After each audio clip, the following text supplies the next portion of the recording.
Bonjour, bienvenue à tous sur ma micro-entreprise en temps réel. L'objectif de la chaîne, partager mon expérience en temps réel pour aider tous les micro-entrepreneurs.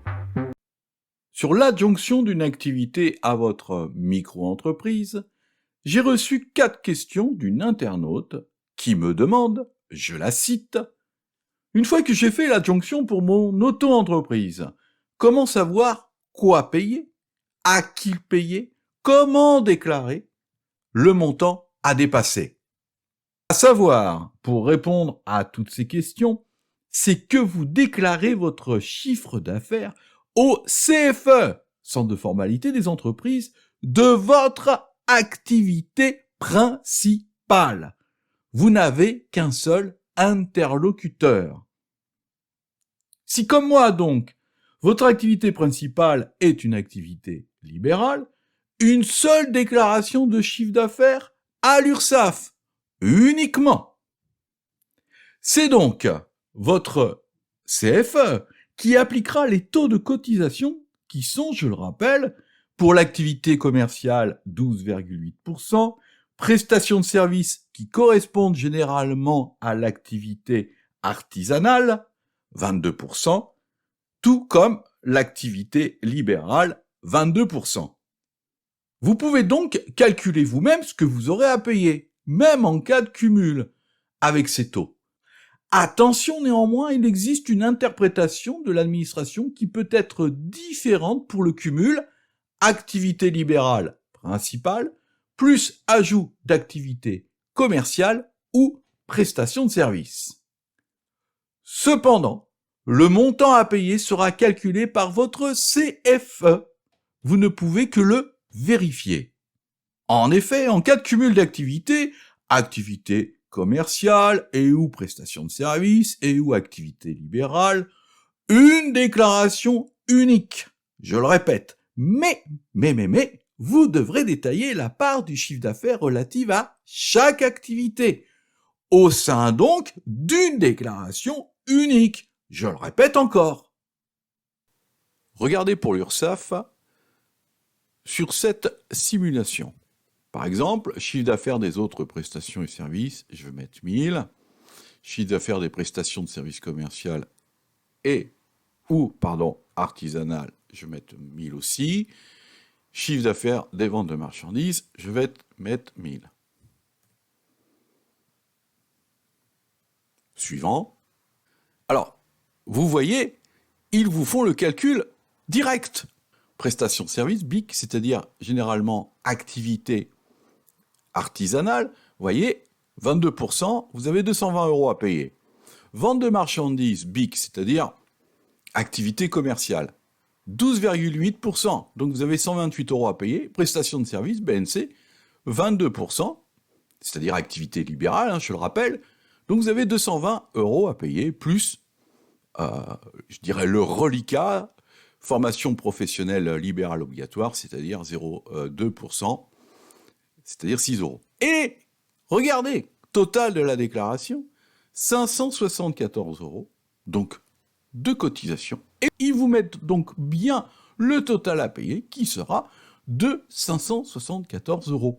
Vous voyez, on a bien détaillé, catégorie par catégorie, et il n'y en a que 3, notre chiffre d'affaires.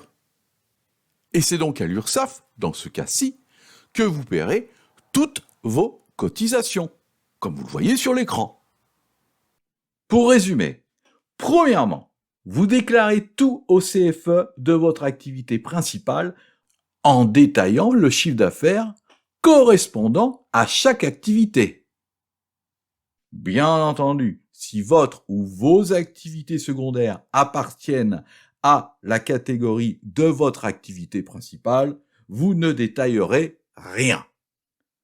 Deuxièmement, cette déclaration à votre CFE vous calcule le montant de vos cotisations et, de fait, troisièmement, ce que vous avez à payer, comme on vient de le voir avec l'URSSAF. On a bien répondu aux 3 premières questions de notre internaute. Reste la dernière, le montant à dépasser, ou plutôt à ne pas dépasser. 3 possibilités. Première possibilité. Le montant à ne pas dépasser de votre activité principale est égal au montant à ne pas dépasser de votre activité secondaire. En effet, si votre ou vos activités secondaires appartiennent à la même catégorie, alors là, pas de souci, c'est le même montant pour une activité à ne pas dépasser. C'est le même plafond. Je rappelle les plafonds. Pour l'activité commerciale, le montant à ne pas dépasser ou le plafond, c'est 176 200 €. Pour la prestation de service, 72 600 €. De même, pour l'activité libérale, 72 600 €. Deuxième possibilité.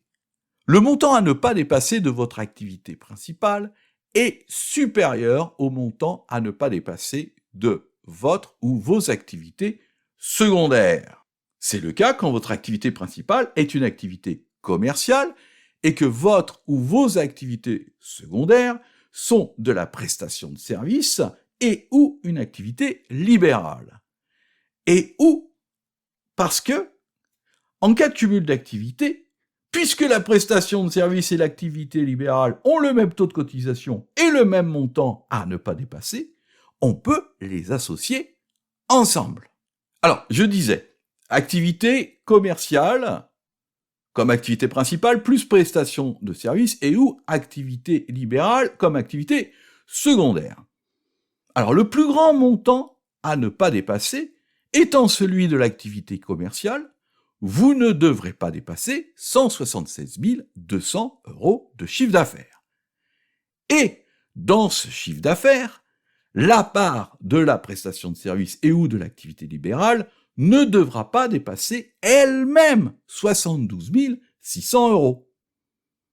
C'est-à-dire, et là, ce sont des maths, que la part de l'activité commerciale doit être inférieure à 176 200 € moins la part de prestation de service et ou de l'activité libérale qui elle-même sera inférieure à 72 600 €.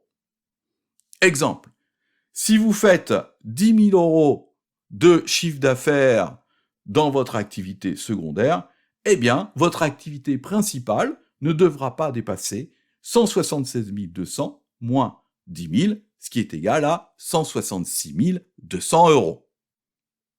Troisième possibilité, le montant à ne pas dépasser de votre activité principale est inférieur au montant à ne pas dépasser de votre activité secondaire. Et là, on se retrouve dans le cas inverse, c'est-à-dire que votre activité principale ne peut être qu'une prestation de service ou une activité libérale, et votre activité secondaire ne peut être qu'une activité commerciale. Alors, pour la prestation de service et ou l'activité libérale, vous ne pouvez pas dépasser 72 600 €. Mais qu'en est-il de l'activité commerciale qui a un plafond de 176 200 €, comme on l'a déjà dit? Eh bien, on ne peut pas dépasser 72 600 € pour l'activité principale, ça vous l'avez bien compris, mais on retirera cette somme de l'activité secondaire. C'est-à-dire que votre activité secondaire sera de 176 200 moins 72 600 €, c'est-à-dire 103 600 €. Ainsi, le montant ne sera pas dépassé. Donc, même si vous avez fait 10 000 € seulement de chiffre d'affaires pour votre activité principale, vous ne pourrez pas dépasser 103 600 €. Contrairement à l'exemple de tout à l'heure, où l'activité commerciale en étant activité principale, là on pouvait monter jusqu'à 166 200 €. Donc vous voyez l'importance de bien choisir son activité principale. Voilà, je crois qu'on a fait le tour de ces 4 questions où les maths, comme vous le voyez, se sont invités à notre table. Je vous rappelle quand même, pour les plus inquiets d'entre vous, que le droit à l'erreur existe. Et je pense même qu'il a été créé, pas pour nous, mais bien pour l'administration, où tout est si compliqué qu'à mon avis, et c'est mon avis, et je le partage avec moi-même, qu'à mon avis, peu d'employés, s'y retrouvent. N'hésitez pas à me poser des questions, j'essaierai d'y répondre dans la mesure du possible. Abonnez-vous à la chaîne si vous voulez connaître la suite des aventures. N'oubliez pas de liker, cela me permettra de savoir si cette vidéo vous a aidé. Merci et à bientôt sur ma micro-entreprise en temps réel.